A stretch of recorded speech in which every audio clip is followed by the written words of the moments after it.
नमस्कार दोस्तों, चलिए जानते हैं आज की ताजा और मुख्य समाचार और 50 बड़ी खबरों को सिर्फ 10 मिनट में। लेकिन उससे पहले आप इस वीडियो को कहां से देख रहे हैं, कमेंट में जरूर बताएं।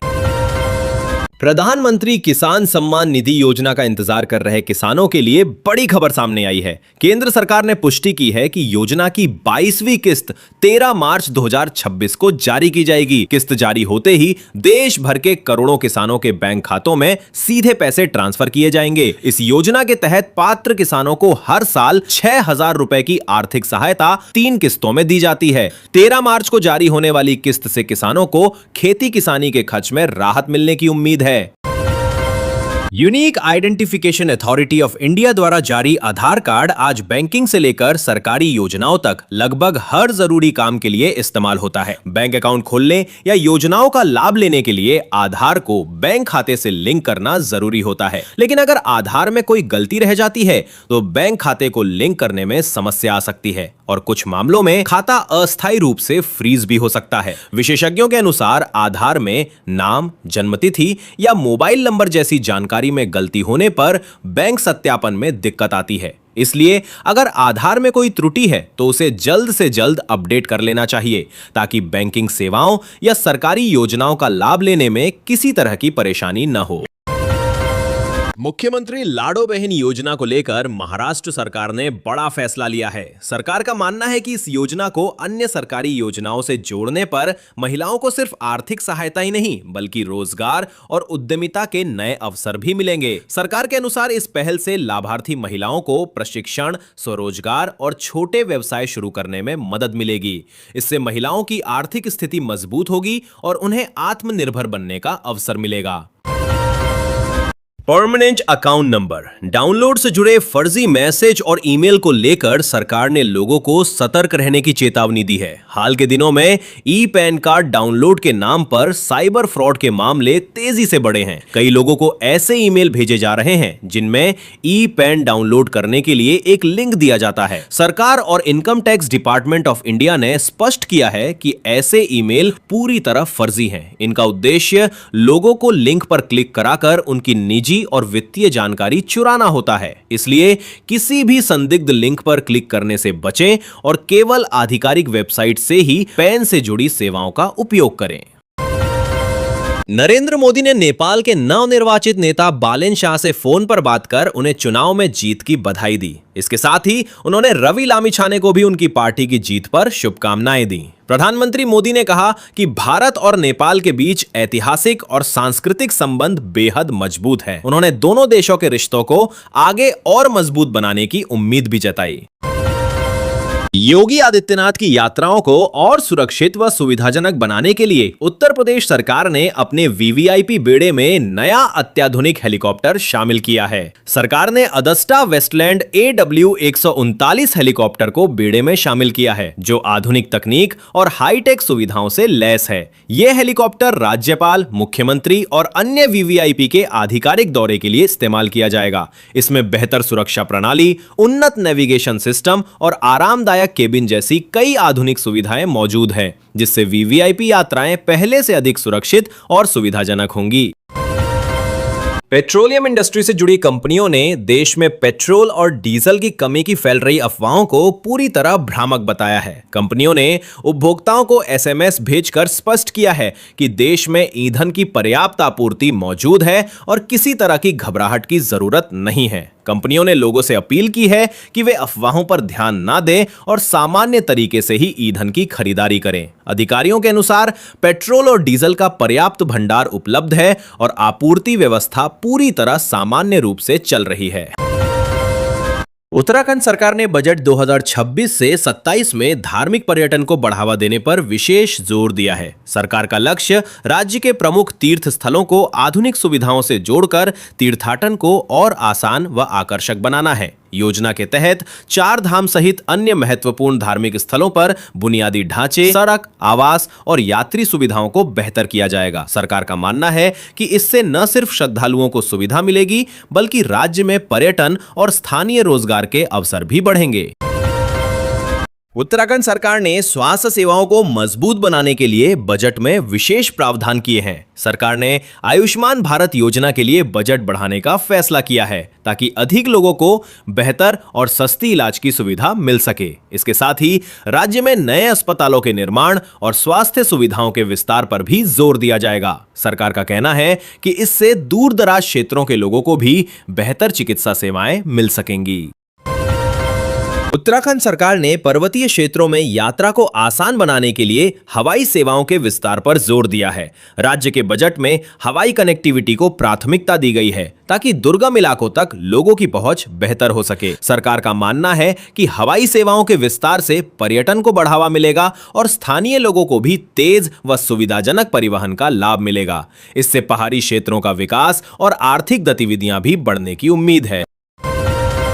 रेखा गुप्ता ने कथित शराब घोटाले के मामले में अरविंद केजरीवाल और मनीष सिसोदिया पर तीखा हमला बोला है। उन्होंने दिल्ली हाईकोर्ट के फैसले को आरोपियों के लिए बड़ा झटका बताते हुए कहा कि सच ज्यादा समय तक छिप नहीं सकता और झूठ की उम्र हमेशा छोटी होती है। उन्होंने कहा कि कानून अपना काम कर रहा है और घोटाले से जुड़े सभी मामलों की सच्चाई धीरे धीरे सामने आ रही है। रेखा गुप्ता ने आरोप लगाया कि जनता को गुमराह करने की कोशिश ज्यादा दिन तक नहीं चल सकती। पुष्कर सिंह धामी की सरकार ने उत्तराखंड के गैरसैंण में वित्तीय वर्ष 2026 से 27 के लिए 1,11,703.21 करोड़ रुपए का कर मुक्त और समावेशी बजट पेश किया। सरकार का कहना है कि इस बजट में विकास, रोजगार, बुनियादी ढांचे और सामाजिक कल्याण योजनाओं पर विशेष ध्यान दिया गया है। सीएम धामी ने कहा कि यह बजट राज्य के संतुलित विकास और जनता की जरूरतों को ध्यान में रखकर तैयार किया गया है। बजट में पर्यटन, शिक्षा, स्वास्थ्य और ग्रामीण विकास जैसे क्षेत्रों को मजबूत करने के लिए कई महत्वपूर्ण प्रावधान किए गए हैं। झारखंड सरकार ने उत्कृष्ट खिलाड़ियों को प्रोत्साहन देने के लिए नई नियमावली अधिसूचित की है। इसके तहत सामान्य योग्यता वाले सरकारी पदों पर उत्कृष्ट खिलाड़ियों की सीधी नियुक्ति की जा सकेगी। इस संबंध में अंतिम अनुशंसा मुख्य सचिव की अध्यक्षता वाली समिति द्वारा की जाएगी। हालांकि तकनीकी पदों पर सीधी नियुक्ति नहीं होगी, लेकिन ऐसे पदों में खिलाड़ियों को 2% आरक्षण का लाभ दिया जाएगा। सरकार का मानना है कि इस फैसले से खिलाड़ियों को बेहतर अवसर मिलेंगे और राज्य में खेल प्रतिभाओं को बढ़ावा मिलेगा। हरियाणा सरकार ने डंकी रूट से लोगों को अवैध तरीके से विदेश भेजने वाले ट्रैवल एजेंटों पर सख्ती करने के लिए विधानसभा में ट्रैवल एजेंटों का पंजीकरण और विनियमन संशोधन विधेयक 2026 पारित कर दिया है। इस कानून के जरिए अवैध रूप से विदेश भेजने वाले एजेंटों पर कड़ी कार्रवाई की जाएगी। सरकार का कहना है कि इस संशोधित विधेयक का उद्देश्य लोगों को धोखाधड़ी और अवैध तरीकों से विदेश भेजे जाने से बचाना है। इसके तहत ट्रैवल एजेंटों के पंजीकरण और उनके कामकाज की निगरानी को और सख्त किया जाएगा ताकि ऐसे मामलों पर प्रभावी नियंत्रण किया जा सके।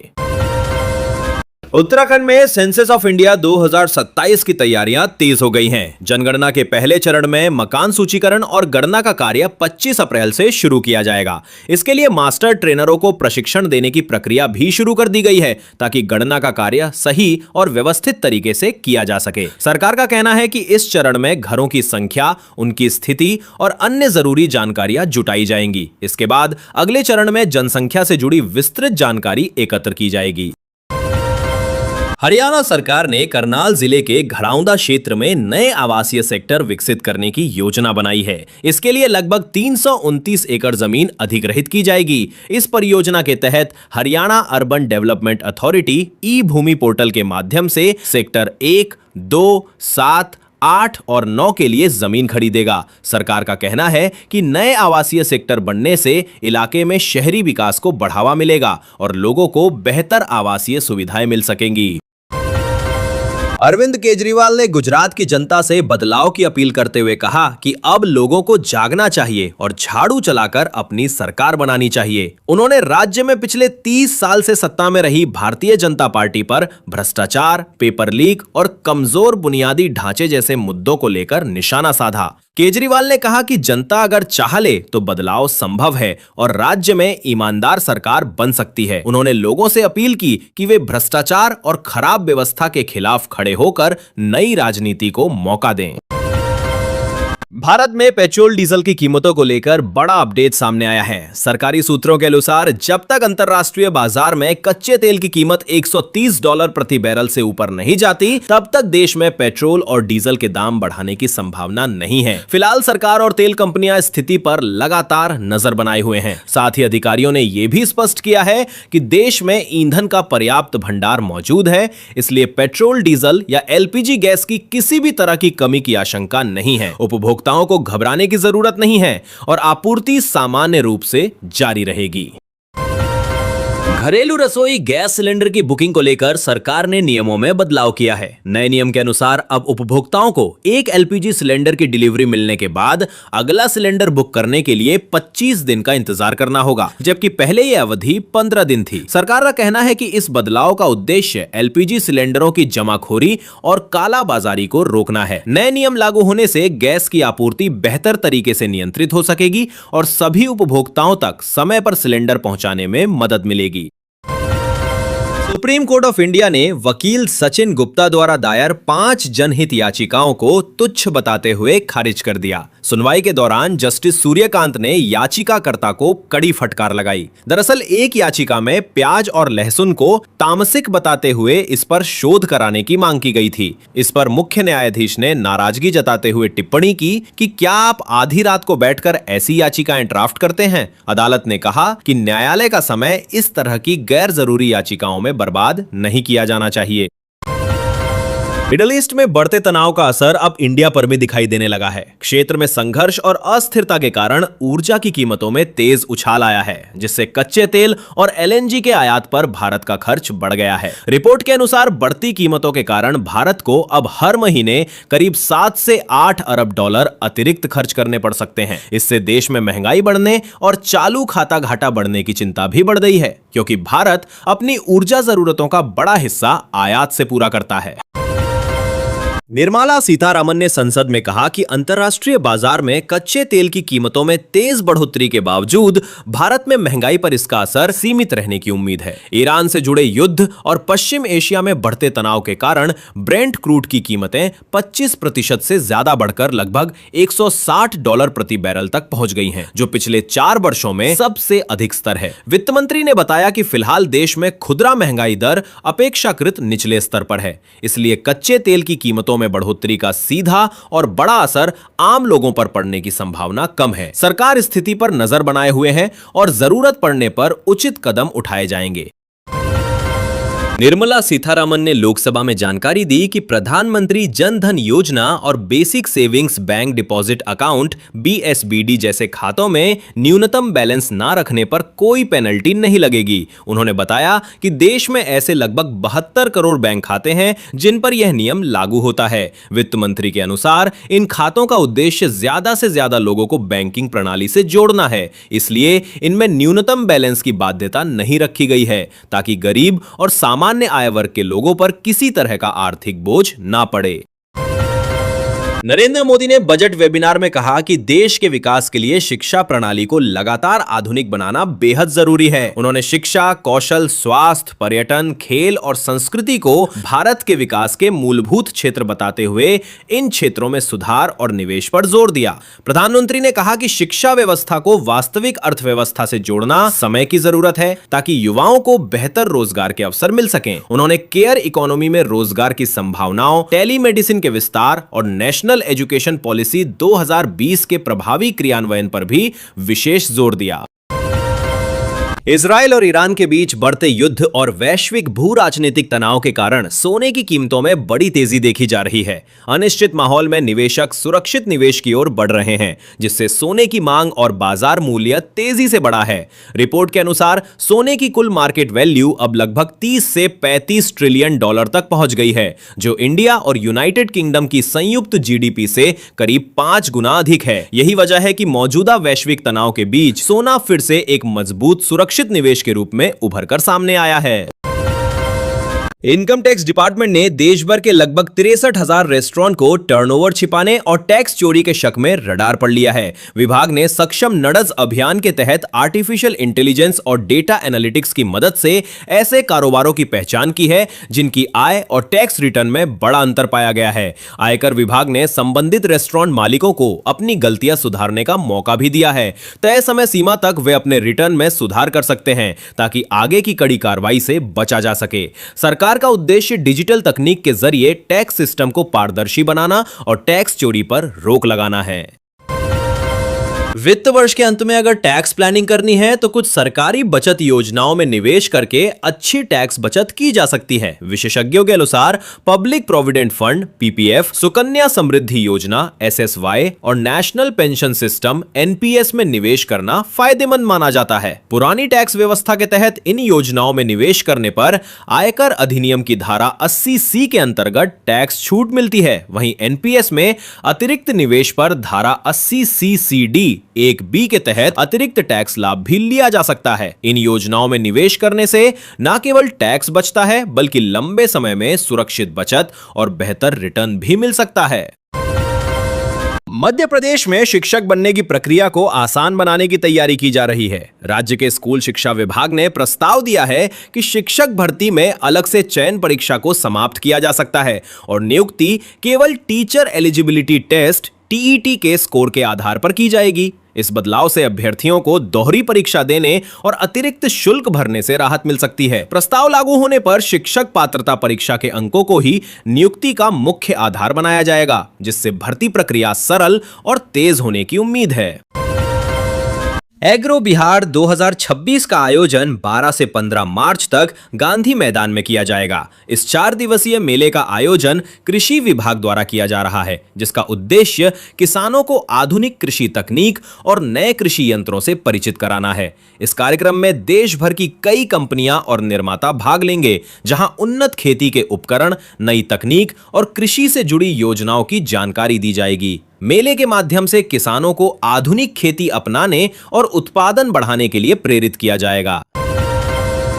बिहार सरकार ने आम लोगों की सुविधा को ध्यान में रखते हुए बड़ा फैसला लिया है। राज्य के सभी निबंधन कार्यालय मार्च महीने में रविवार को भी खुले रहेंगे ताकि जमीन और फ्लैट की रजिस्ट्री कराने वाले लोगों को आसानी हो सके। सरकार का कहना है कि इस फैसले से खासकर कामकाजी लोगों को फायदा मिलेगा, जिन्हें सप्ताह के दिनों में समय निकालना मुश्किल होता है। अब लोग रविवार को भी रजिस्ट्री से जुड़े काम जैसे जमीन या फ्लैट का पंजीकरण आसानी से करा सकेंगे।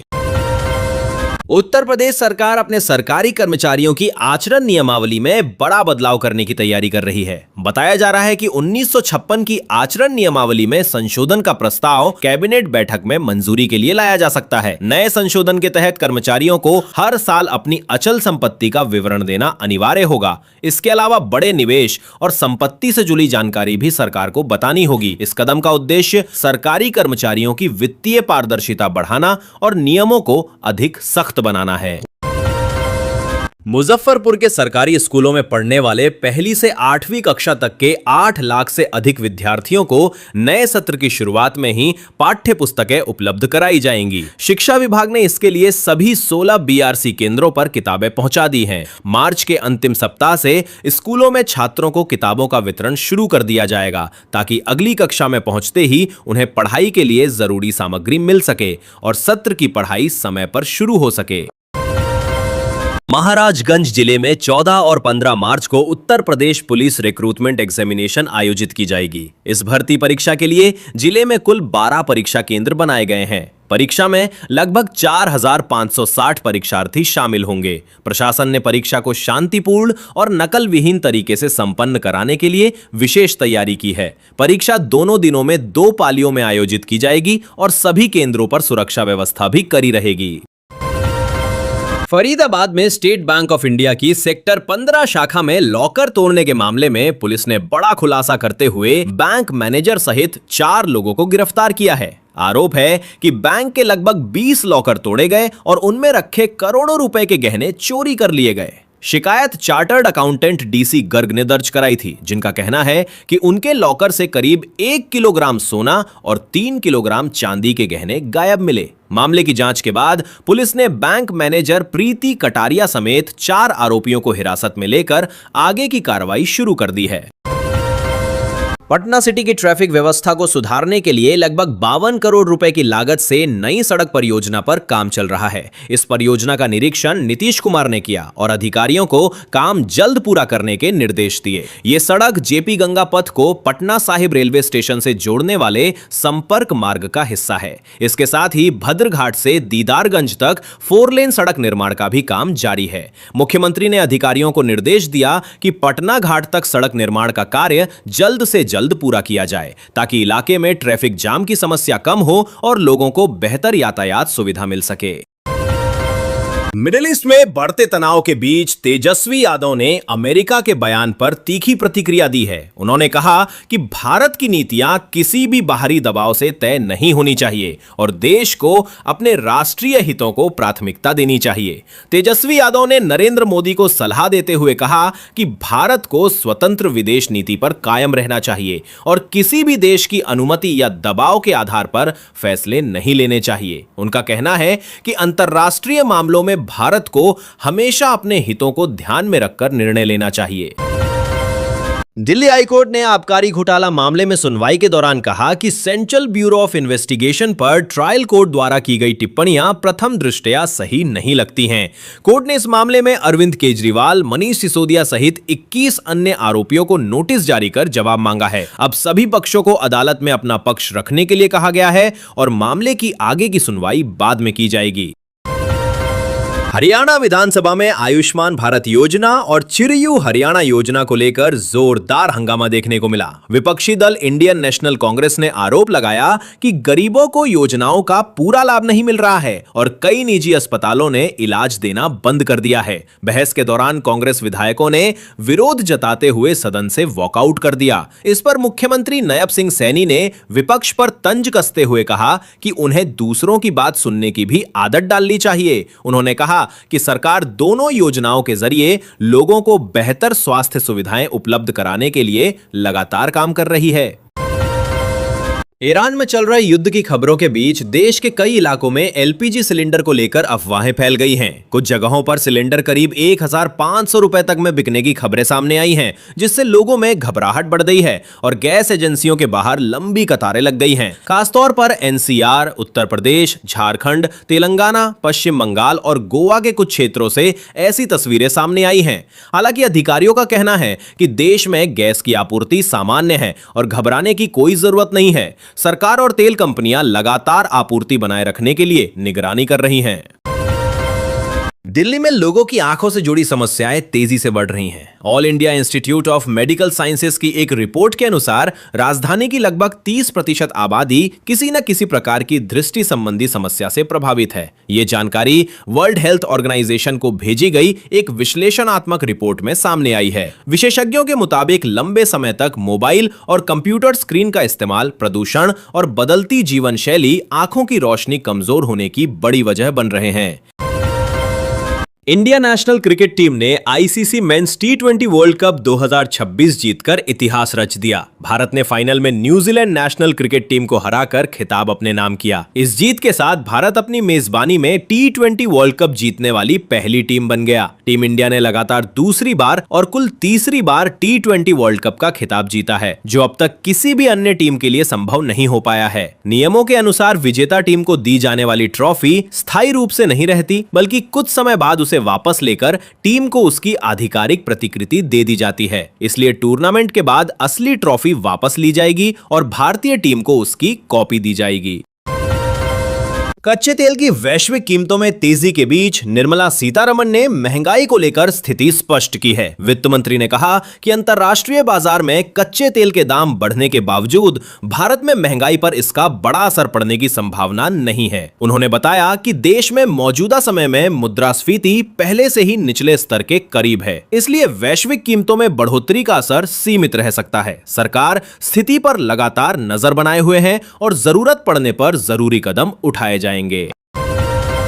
संसद में एयरपोर्ट पर महंगे खाने का मुद्दा उठाते हुए राघव चड्ढा ने यात्रियों को राहत देने के लिए दो बड़े सुझाव दिए। उन्होंने कहा कि देश के कई एयरपोर्ट्स पर खाने पीने की चीजों की कीमतें बहुत ज्यादा हैं, जिससे यात्रियों को परेशानी होती है। उन्होंने सरकार द्वारा शुरू किए गए उड़ान यात्री कैफे की सराहना करते हुए कहा कि यह एक अच्छी पहल है, जिससे यात्रियों को सस्ता भोजन मिल सकता है। राघव चड्ढा ने सुझाव दिया कि इस योजना को देश के ज्यादा से ज्यादा एयरपोर्ट्स इन इंडिया पर लागू किया जाए और खाने पीने की चीजों की कीमतों को नियंत्रित करने के लिए स्पष्ट नियम बनाए जाएं। उनका कहना है कि इससे यात्रियों को राहत मिलेगी और एयरपोर्ट पर महंगे खाने की समस्या काफी हद तक कम हो सकेगी।